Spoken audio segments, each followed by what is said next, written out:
Nah, kalau bapak-bapak menunaikan ibadah haji, belum merasakan manisnya, bapak-bapak suka umroh, belum merasakan manisnya, jangan putus asa. Ini kata Ibnu Athaillah As-Sakandari. Ibu-ibu belum merasakan manisnya sholat, bapak-bapak belum merasakan manisnya sedekah, jangan tinggalkan sedekah tersebut.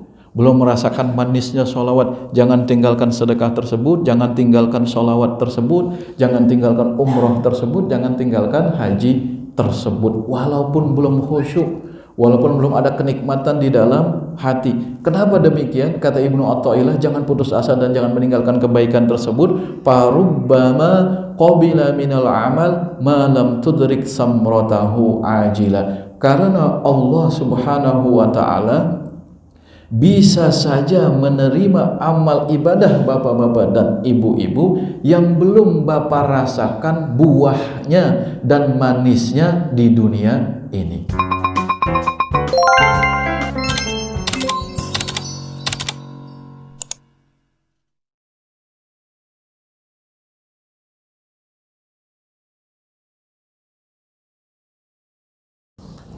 Assalamualaikum warahmatullahi wabarakatuh. Agak berat ya? Ya, maaf. Alhamdulillahirabbil alamin wal 'aqibatu lil muttaqin wala 'udwana illa 'alal zalimin. Assalatu wassalamu ala asyrafil anbiya'i wal mursalin nabiyyina Muhammadin wa ala alihi wa sahbihi ajma'in. Amma ba'du. Ibu-ibu, bapak-bapak, saudara-saudara, semoga kita senantiasa dirahmati oleh Allah Subhanahu wa taala. Mudah-mudahan kita selalu dianugerahi oleh Allah Subhanahu wa taala kesehatan, ketaatan dan keimanan yang kuat. Alhamdulillah ya, Pak Budi sudah bisa bergabung mengaji lagi. Pak Wahyono juga insyaallah istiqomah. Ya Pak Wahyono ya. Pak Khaidir karena ketua DKM malu kalau nggak hadir.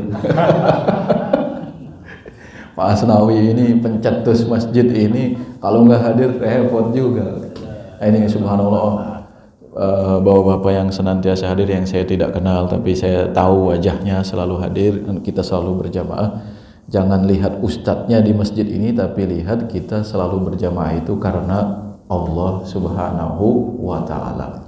Bukan karena orang lain, bukan karena teman, bukan karena tetangga, tapi karena kita cinta kepada Allah Subhanahu wa taala. Ini niat yang sangat bagus.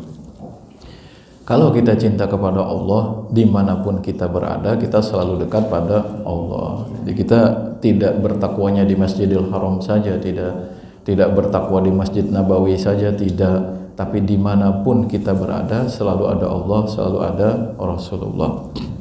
Baik ibu-ibu, bapak-bapak, adik-adik, jamaah sekalian, pagi ini insya Allah kita akan membahas Kitab Hikam Ibnu Athaillah As-Sakandari.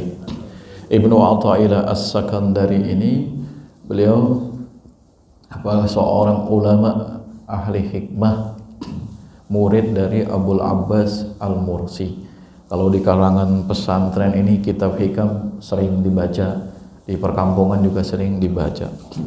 Insya Allah kita akan membahas kitab hikam, mudah-mudahan kita dapat mengambil pelajaran dan dapat mengamalkannya.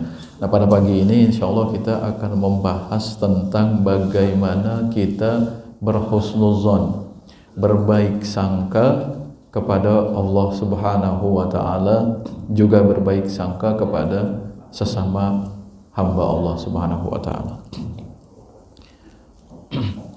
Ibnu Athaillah As-Sakandari rahimahullahu taala berkata, "Illam tuhassin dhannaka bihi li ajli husni wasfihi, fahassin dhannaka bihi li ajli muamalatihi ma'ak. Fahal 'awwadaka illa husna wa hal asda ilaika illa minada." Ya, Bapak-bapak, silakan dibagikan dulu bubur kacang hijaunya. Ya.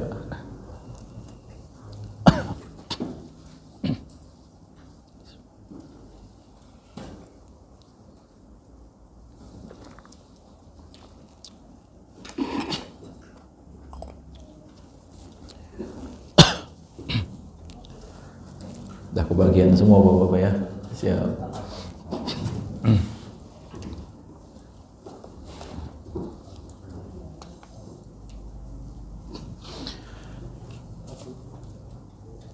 Ibnu Athaillah As-Sakandari rahimahullah, beliau berkata di dalam kitab hikamnya, illam tuhassin dhannaka bihi li ajli husni wasfihi fahassin dhannaka bihi li ajli muamalatihi ma'ak fahal awwadaka illa husna wa hal asda ilaika illa minana.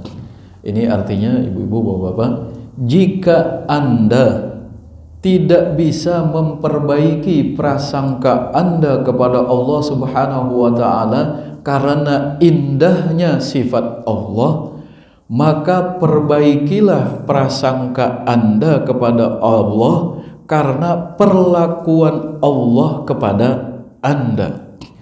Bukankah Allah Subhanahu wa taala biasa memberikan kebaikan kepada Anda?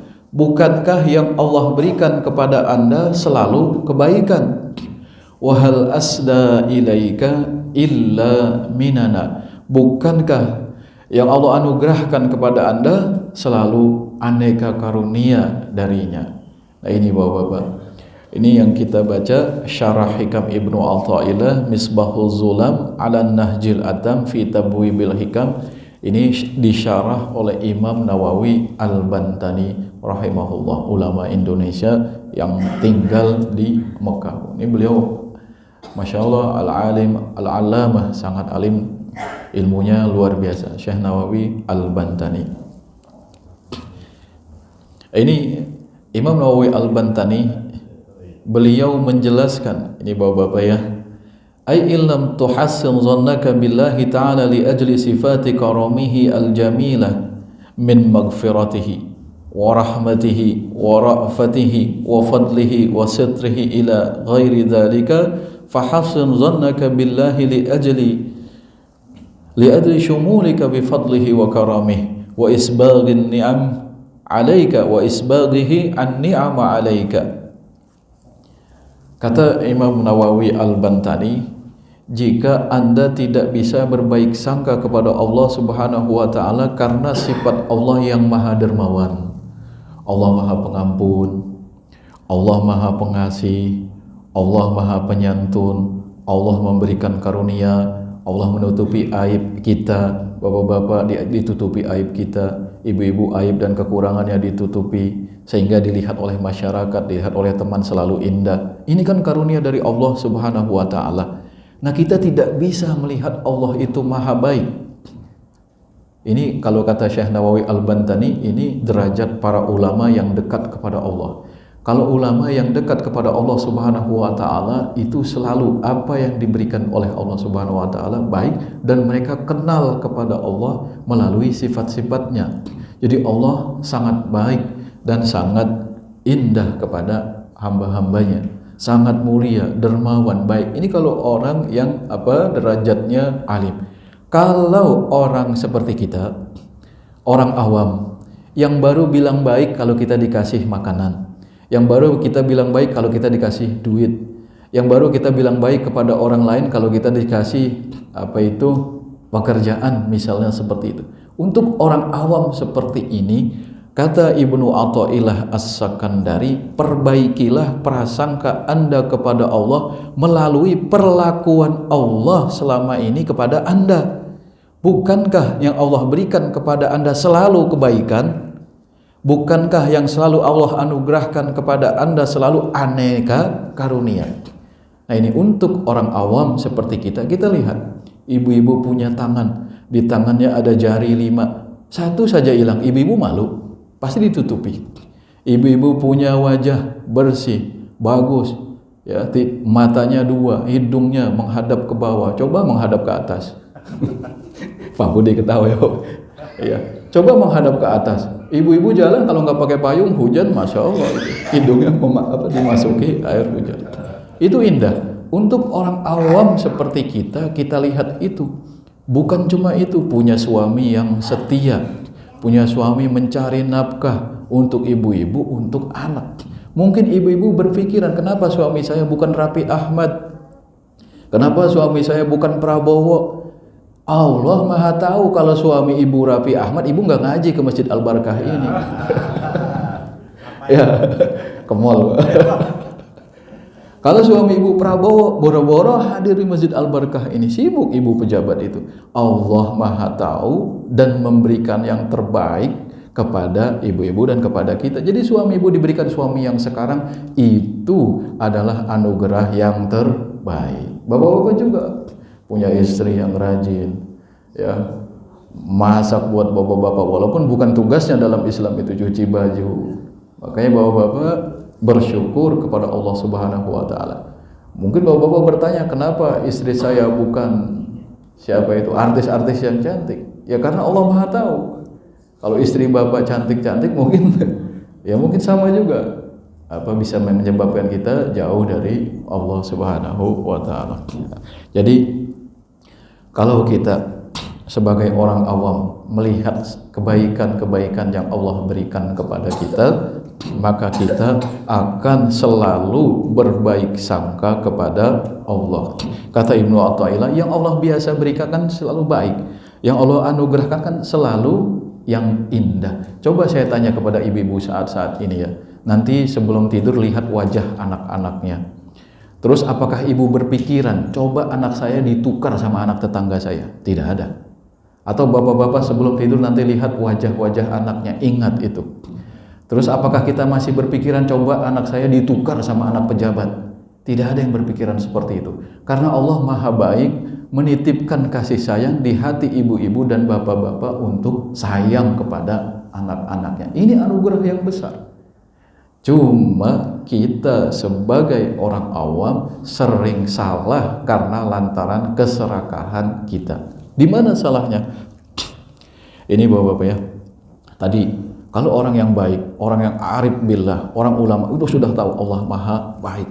Jadi kenal sifat-sifatnya Allah. Kalau orang awam seperti kita selalu lihat yang baik-baik, perlakuan Allah kepada kita. Indah semua. Sampai usia di atas 40 tahun ini kita masih sehat. Cuma tadi kita terlalu serakah dan salah dalam memahami kebaikan. Kita betul sering berdoa dalam sholat kita, Rabbana atina fid dunya hasanah wa fil akhirati hasanah wa qina azabannar. Wahai Tuhan kami, berikan kepada kami di dunia kebaikan, berikan juga kepada kami di akhirat kebaikan, dan lindungilah kami dari siksa neraka. Cuma kita menafsirkan kebaikan di dunia ini sebagai Lamborghini.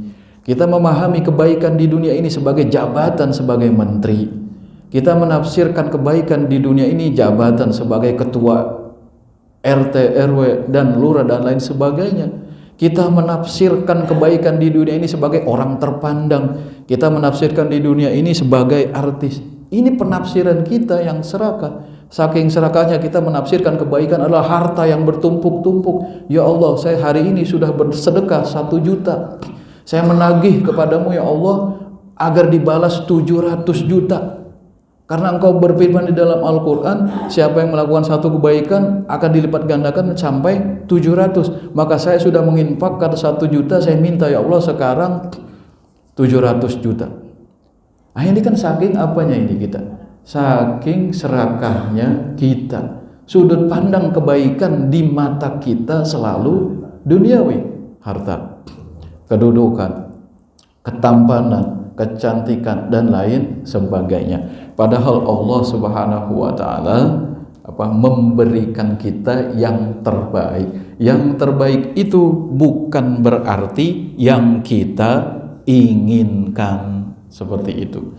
Ibu-ibu berdoa kepada Allah, ya Allah, berikan saya suami seganteng dan sekaya Raffi Ahmad. Begitu dapat suami yang ganteng dan kaya seperti Raffi Ahmad, dipoligami. Mau tidak itu?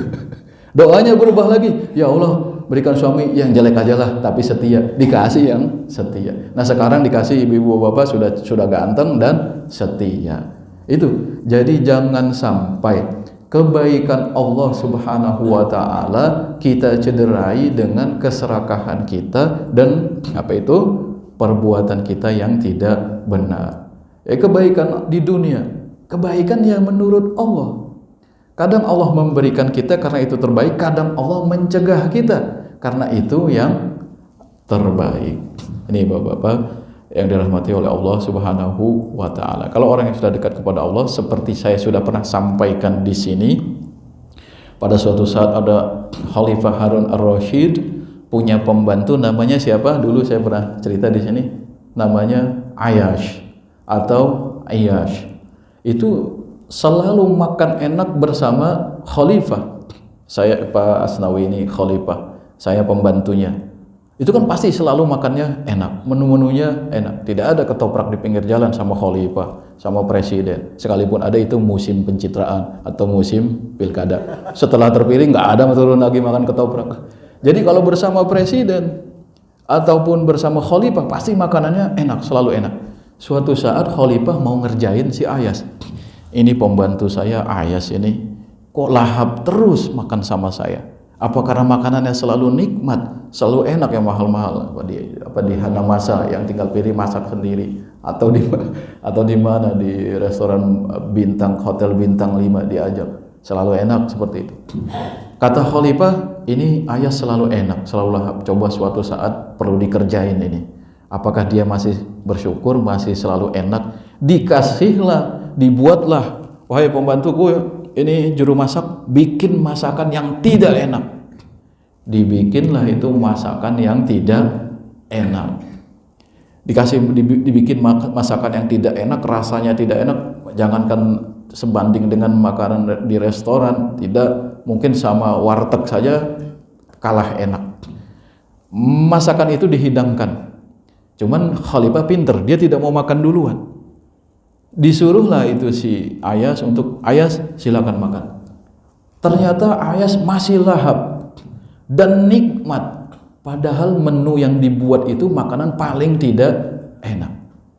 Ditanya ketika Khalifah melihat, kok Ayas tetap enak, tetap merasakan nikmat, padahal makanan yang dibuat itu tidak enak. Ditanya, wahai Ayas, yang kau makan itu enak? Enak wahai Khalifah. Benar yang kau makan itu enak? Enak wahai Khalifah. Itu padahal aku sudah buat setidak enak mungkin. Kata Ayas apa? Karena Khalifah orang yang baik, orang yang dermawan, yang tidak memberikan kecuali kebaikan, maka apa yang segala apapun yang diberikan oleh Khalifah selalu terasa enak dan nikmat. Itu. Jadi semakin kita dekat kepada Allah Subhanahu wa taala yang biasa memberikan kita kesehatan, Allah memberikan kita badan yang kuat, memberikan kita makanan yang nikmat, lidah bisa mengecap, maka suatu saat kita diuji dengan sakit dan lain sebagainya, diuji dengan ketidaknikmatan, tetap saja ujian itu terasa enak dan indah karena yang kita lihat Allah yang biasa memberikan kebaikan kepada kita. Seperti Ayas melihat Khalifah yang selalu berbuat baik dan memberikan yang baik-baik kepadanya, makanan tidak enak menjadi tetap terasa enak. Ini berbeda dengan kita yang selalu mengedumel dan buruk sangka kepada Allah Subhanahu wa taala. Makanya bab ini, perbaikilah prasangka kita kepada Allah. Kalau tidak bisa melalui sifat Allah yang baik, maka berbaik sangkalah kepada Allah melalui perlakuan Allah kepada kita. Perlakuan Allah kepada kita selalu baik. Sampai sekarang kita sehat, tidak kurang suatu apapun. Sampai sekarang kita diberikan makan, diberikan pekerjaan dan tempat tinggal. Ini kebaikan dari Allah Subhanahu wa taala. Ini ibu-ibu, bapak-bapak, selalu berbaik sangka kepada Allah Subhanahu wa taala. Jangan sombong. Di antara kesombongan kita tadi, menafsirkan kebaikan sesuai keinginan kita, itu kesombongan. Bahkan misalnya, ya Allah, saya sudah sedekah mobil Avanza, saya minta kepadamu ya Allah Lamborghini tahun sekian merek ini, yang seri ini. Itu memangnya Allah dealer? Ini mohon maaf bapak-bapak, kita sering sombong memperlakukan Allah sesuai keinginan kita. Itu. Nah, kalau kita memperposisikan kita sebagai hamba, tidak berani kita pesan-pesan seperti itu. Betul.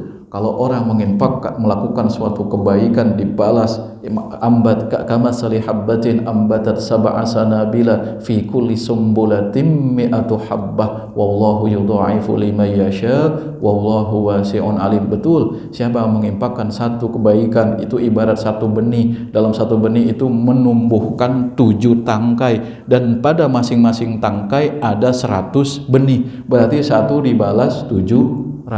Tapi kalau kita berdoa lalu mengancam Allah, ya Allah saya sudah sedekah 1 juta, berikan kepada saya 700 juta, itu namanya kurang sopan, kurang ajar. Ini Bapak-bapak ya. Jadi hati-hati, jangan sampai kita berbuat di hadapan Allah Subhanahu wa taala dengan tidak baik. Itu ya Bapak-bapak. Tapi terus bagaimana kalau kita tidak sadar dan itu tidak baik? Ya insya Allah Allah Subhanahu wa taala mengampuni. Ini yang pertama ya, berbaik sangka. Caranya melihat perlakuan Allah kepada kita. Yang kedua, bagaimana supaya kita berbaik sangka kepada Allah. Nah ini ada di hikmah berikutnya, Ibnu Athaillah As-Sakandari juga memberikan tips kepada kita supaya kita berbaik sangka dan selalu berharap kepada Allah. Beliau bilang, la tai'as min qabuli amalin lam tajid fihi wujudal hudur farubbama qabila minal amal ma lam tudrik samratahu ajila. Ini Bapak-bapak ya. Yang cara pertama tadi, lihat perlakuan Allah kepada kita, insya Allah kita akan selalu berbaik sangka kepada Allah. Yang cara kedua kata Ibnu Athaillah As-Sakandari, la tai'as min qabuli amalin lam tajid fihi wujudal hudur. Janganlah Anda berputus asa sehingga meyakini amal ibadah Anda tidak diterima oleh Allah Subhanahu wa taala. Kenapa Anda sampai putus asa? Karena Anda tidak mendapati kehadiran hati dan kehusyuan di dalam hati Anda saat melakukan ibadah tersebut. Jangan putus asa. Jadi ibu-ibu sholat, percuma saya sholat, saya nggak paham artinya, saya nggak merasakan manisnya. Saya tidak ada khusyuk. Yang saya ingat selalu panci, penggorengan, masakan, jajan di mall dalam sholat. Kok nggak ada manisnya saya sholat? Bapak-bapak melaksanakan ibadah haji. Ada bapak-bapak, seseorang tetangga itu curhat ke saya kapok umroh dan haji. Ada orang umroh dan haji kapok, itu ada. Karena dia tidak merasakan manisnya umroh, tidak merasakan manisnya haji. Itu ada. Itu mungkin melihat haji capeknya, perjuangan fisiknya bertumpuk-tumpuk seperti itu, sampai komennya itu yang keluar, saya kapok haji. Kok ada orang kapok haji?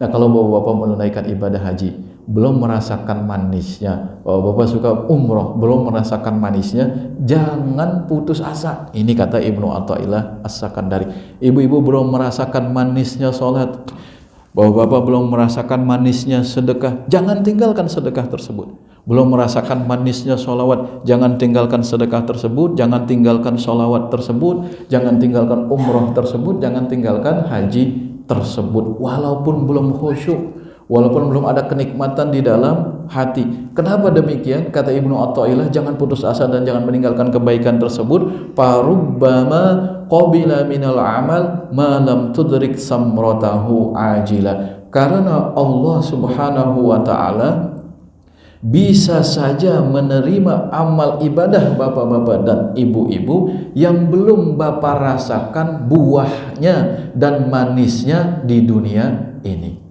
Itu. Jadi Allah Subhanahu wa taala bisa saja menerima amal ibadah saudara-saudara sekalian ini yang belum saudara-saudara rasakan manisnya. Saya sholat kok masih tidak khusyuk, saya sholat masih ada angkuh, Saya puasa tatapan saya masih sombong kepada orang lain. Kok tidak ada manisnya saya berpuasa? Jangan tinggalkan sholat, jangan tinggalkan puasa tersebut karena putus asa tadi. Karena walaupun Anda tidak khusyuk, walaupun Anda masih ada dosa-dosanya, walaupun rajin berpuasa, rajin tahajud tapi suka melakukan salah dan dosa, Allah bisa menerima puasa saudara, Allah bisa menerima tahajud saudara, menerima sedekah saudara, walaupun ibu-ibu dan bapak-bapak belum mendapatkan buahnya yang manis di dunia ini. Ini supaya kita selalu berprasangka baik kepada Allah, punya harapan kepada Allah. Allah Maha Baik. Jadi ada seseorang ibu-ibu bapak-bapak, bawa apa saya mati menghadap Allah? Ada satu menjawab, saya bawa ibadah sholat. Ada satu lagi menjawab, saya bawa puasa karena saya rajin berpuasa. Satu lagi menjawab, saya bawa infak yang banyak karena saya orang kaya dan dermawan. Ada satu lagi, saya akan kembali kepada Allah membawa harapan karena Allah Maha Dermawan, Maha Pengasih, Maha Pengampun. Itu yang saya harapkan karena apa yang saya lakukan selalu jauh dari kesempurnaan. Ini Bapak-bapak, selalu berharap baik, selalu berprasangka baik kepada Allah Subhanahu wa ta'ala. Ini kepada Allah. Kenapa demikian? Karena ibu-ibu, bapak-bapak, saudara-saudara sekalian, khusyuk itu berat. Ibu-ibu buka kitab fikih 4 mazhab, tidak ada yang mensyaratkan khusyuk itu syarat sahnya sholat. Tidak ada. Apa syarat sahnya sholat? Masuknya waktu sholat, menutup aurat, terus menghadap kiblat, terus berwudu, suci dari hadas kecil dan hadas besar. Ini syarat sahnya sholat. Tidak ada yang menyebutkan syarat sahnya sholat adalah khusyuk dan hadirnya hati kita. Kalau bapak hatinya tidak hadir, tidak khusyuk, tidak sah sholatnya. Tidak ada yang mengatakan itu. Makanya dalam perspektif tasawuf, lakukan sholat, lakukan haji, lakukan umrah, dekatlah kepada Allah walaupun dengan merangkak, dengan segala kekurangan. Jangan pernah putus asa. Pak Ustadz, saya sholat, cuman yang saya paham cuma takbir saja, Allahu Akbar, Allah Maha Besar. Selebihnya saya nggak paham. Terus sholat, terus laksanakan sholat.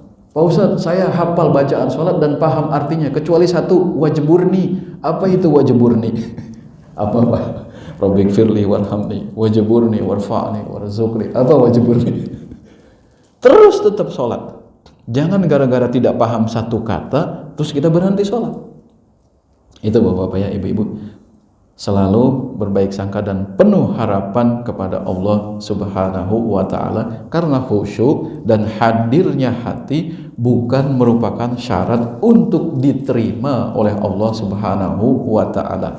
Kehusyuan dan manisnya ibadah itu cuma indikator atau dalil bahwa ibadah kita diterima oleh Allah Subhanahu wa ta'ala. Tidak adanya indikator tersebut bukan berarti ibadah kita ditolak oleh Allah. Paham ya ibu-ibu ya? Nih, tanda diterimanya ibadah, kita merasakan manisnya ibadah, kita bisa khusyuk. Ini pertanda bahwa ibadah kita diterima. Bagaimana kalau kita tidak merasakan manisnya ibadah? Bagaimana kalau kita tidak merasakan khusyuk? Tidak adanya khusyuk dan tidak ada manisnya bukan pertanda ibadah kita ditolak. Kata Syekh Nawawi Al-Bantani, ini adamud dalil la yalzamu adamal madlul. Adamud dalil la yalzamu min faqdid dalil faqdul madlul. Jadi tidak adanya indikator bukan berarti tidak adanya sesuatu penerimaan dari Allah. Tidak adanya indikator bukan berarti tidak adanya penerimaan dari Allah. Gampangnya begini Bapak-bapak, sekarang lagi populer masalah gembul, guru gembul itu di dunia maya atau di medsos. Di medsos itu ibu-ibu bapak-bapak kalau cerdas, mohon maaf, kalau ibu-ibu bapak matang pemikirannya, jangan terkecoh dengan banyaknya pengikut. Pengikut yang puluhan ribu itu bisa palsu, itu gampang di kayak klik-klik multi level marketing, tahu-tahu pengikut kita banyak, sedangkan yang komen itu paling sedikit. Jangan tertipu dengan pengikut. Kata guru gembul apa? Bukti adanya Allah, adanya alam semesta ini. Jadi alam semesta ini merupakan bukti atau dalil adanya Allah. Terus kata guru Gembul apa? Kata si Gembul itu. Berarti kalau tidak ada alam semesta ini, Allah tidak ada. Apa iya seperti itu? Betul tidak seperti itu? Berarti kalau tidak ada alam semesta ini, tidak ada Allah. Betul? Tidak benar. Karena Allah mungkin menciptakan, bisa. Mungkin juga tidak menciptakan. Jadi tidak adanya alam semesta ini bukan berarti Allah tidak ada. Tidak adanya khusyuk, tidak adanya manis di dalam hati bukan berarti Allah tidak menerima ibadah kita. Itu kalau analoginya, kiasannya seperti itu. Jadi jangan berputus asa. Kalau ibadah kita pernah kekurangan, jangan, tetap berharap dan berbaik sangka kepada Allah. Ini dua Bapak ya. Yang pertama tadi apa? Lihat perlakuan Allah yang baik kepada kita. Yang kedua, selalu penuh harapan kepada Allah. Jangan berputus asa kalau kita melaksanakan ibadah tapi kita belum mendapatkan manisnya ibadah tersebut. Itu dua Bapak. Masih ada waktu? 5 menit lagi. Baik. Ini supaya kita berbaik sangka kepada Allah. Bagaimana supaya kita berbaik sangka kepada sesama hamba Allah? Yang pertama, ini biar cepat Pak ya. Kalau kita hatinya bersih, selalu berbaik sangka kepada Allah. Udah hebat banget. Terus diiringi berbaik sangka kepada makhluk. Ini juga yang pertama. Yang pertama, inzalun nafsi manzilatal ghair. Supaya kita berbaik sangka kepada sesama muslim, posisikan diri kita sebagai orang lain. Di dalam Al-Quran Bapak-Bapak ya, ketika Sayyidatuna Aisyah radhiyallahu anha dituduh oleh dedengkot munafikin, dituduh apa? Dituduh melakukan perbuatan senonoh, asusila. Masya Allah, istri Nabi dituduh melakukan perbuatan asusila. Beritanya disebarkan oleh dedengkot kaum munafikin. Ada orang-orang beriman ikut-ikutan nyebarin berita palsu, ikut-ikutan nge-share berita bohong tersebut yang dibikin oleh orang munafik. Ditegur dalam Al-Quran, laula idh sami'tumuhu dhannal mu'minuna wal mu'minatu bi anfusihim khaira. Mengapa ketika kalian mendengar berita palsu itu, mengapa tidak orang-orang yang beriman, mukminin dan mukminat di antara kalian tidak berprasangka baik terhadap diri mereka? Artinya apa? Allah menggambarkan eksistensi masyarakat muslim itu seperti satu tubuh. Jadi kita berprasangka baik kepada saudara kita, ibarat kita berprasangka baik kepada diri kita sendiri. Makanya redaksinya zonnal mu'minuna wal mu'minatu bi anfusihim. Mengapa orang-orang mukminin dan mukminat tidak berbaik sangka kepada diri mereka sendiri? Apalagi ini ummul mukminin, ibu kita, yaitu Sayyidatuna Aisyah radhiyallahu anha. Nah, kita posisikan diri kita pada posisi orang lain, jadi kita tidak akan berburuk sangka. Itu Bapak-Bapak ya. Kalau satu, jangan sampai buruk sangka pada manusia. Yang kedua itu, ini penting sekali saudara-saudara sekalian, supaya hati kita bersih. Dan ini penyakit terbesar yang membuat hati kita selalu kotor. Ijtinabul hukmi 'alan niyat. Kita sebisa mungkin menjauhi memponis dan menghukumi isi hati orang lain. Karena isi hati itu yang tahu cuma Allah Subhanahu wa taala, kita cuma melihat zahirnya saja. Kita tidak diperintahkan untuk merobek dada orang lain lalu membongkar isi hatinya. Tidak. Kita cuma melihat yang zahir dan jangan menghukumi isi hatinya. Cuman tidak dipungkiri, kita di masyarakat Indonesia ini masih terlena dengan yang zahir-zahir saja. Ketika Pak Haji Asnawi pakai peci putih, sorban, jubah putih, orang cium tangan, menghormati. Begitu pakai kaos, blue jean, siapa yang mau cium tangan? Kadang-kadang tidur di masjid dituduh maling tromol, dituduh mau ngambil kotak amal. Kenapa demikian tuduhan kita? Karena hati kita terlalu buruk, terlalu menghakimi isi hati orang lain.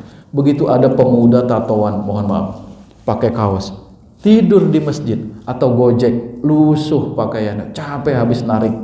Dia tinggalnya di Bekasi, bawa penumpang ke Tangerang, kecapean tidur di sini. Wah, enak sekali Al-Barkah, ada AC-nya. Tidur. Begitu tidur dengan kaos lusuh seperti itu, ada tatonya, DKM-nya Ustadz Andi bawa tongkat. Tidur di luar, jangan di sini. Itu misalnya ya. Mana Ustadz Andi tadi? Misalnya seperti itu. Tapi ini saya sering ngalami Bapak-bapak. Kalau saya pakai sorban begini, peci, insya Allah orang di masjid sopan. Giliran saya pakai baju biasa, celana, itu yang ngomelin juga ada. Yang ngomelin, yang sinis itu ada. Kita pegang handphone saja yang sinis juga ada. Kenapa demikian? Karena kita terlalu menghakimi isi hati orang lain. Kita tidak tahu orang yang sedang buka handphone itu bisa jadi sedang baca Al-Quran di dalam handphonenya. Gojek itu yang mencari nafkah untuk anak istrinya, mungkin dia sudah sangat capek terus tidur di dalam masjid. Kalau secara hukum fikihnya boleh tidur di dalam masjid, itu boleh. Tapi kadang di Jakarta, mohon maaf, itu sering tidak ramah. Orang tidur istirahat di dalam masjid diusir. Mungkin kalau permasalahannya masalah najis apa tidurnya ngiler, itu kan jadi masalah. Ya silakan boleh di luar atau di teras masjid. Cuman kita perlakukan dengan baik. Mana dalilnya? Rasulullah Shallallahu Alaihi Wasallam bersabda, agar kita tidak keburu-buru punya hobi memponis isi hati orang lain. Beliau bersabda, ini hadis sanadnya sahih, diriwayatkan oleh Imam Muslim di dalam kitab Sahih Muslim. Beliau bersabda, rubba ash'as agbara madfu'in bil abwab law aqsama 'ala Allahi la abarrahu. Betapa banyak orang yang lusuh, rambutnya itu awut-awutan, pakaiannya kotor, berdebu, diusir kalau datang ke rumah kita yang besar-besar ini. Assalamualaikum, pergi-pergi, aduh, nggak ada sumbangan kita ini. Ngapain orang jelek datang ke rumah kita, bahasa kita yang seperti itu, diusir di depan kita. Kata Rasulullah, lau aqsama 'ala Allah la abarrahu. Andai orang tadi itu bersumpah dengan menyebut nama Allah Subhanahu wa taala, Allah kabulkan sumpahnya. Artinya apa? Jangan keburu menghakimi isi hati orang lain melalui tampilannya. Tampilannya lusuh, buruk, kotor, tapi isi hatinya dicintai oleh Allah. Kalau dia berdoa dikabulkan oleh Allah. Wali itu orang yang disayangi oleh Allah. Nah ini artinya pesan dari Rasulullah, jangan keburu-buru memponis orang lain melalui tampilannya, lalu kita menghakimi isi hatinya. Sering salah kita. Saya pernah salah. Saya pernah salah Bapak-bapak. Saya cerita ini, tambahan dikit Pak ya. Saya pernah salah. Saya menegur Bapak-bapak itu mantan pejabat lah. Saya selalu tegur, Assalamualaikum Pak, gimana, sehat Pak? Diam saja Bapak itu. Berbulan-bulan, bertahun-tahun bahkan saya tegur tuh kok nggak nyaut. Dalam hati saya apa? Sentimen banget ini mantan pejabat. Dalam hati saya buruk kan, prasangkanya buruk itu, sentimen banget nih orang. Besoknya ada yang bilang ke saya, Pak, itu dia memang kupingnya tidak dengar. Itu Bapak itu memang penyakitnya kupingnya tidak mendengar, bukan sentimen. Siapa yang malu Bapak-bapak? Saya yang berburuk sangka. Ini kisah nyata. Sering keburukan hati saya membuat saya malu. Sering keburukan hati saya dan penilaian saya terhadap orang lain membuat saya malu. Sering. Makanya kita jangan mudah menghakimi isi hati orang lain melalui tampilan luarnya. Itu Ibu Bapak-bapak, mudah-mudahan ada manfaatnya sebagai motivasi buat kita.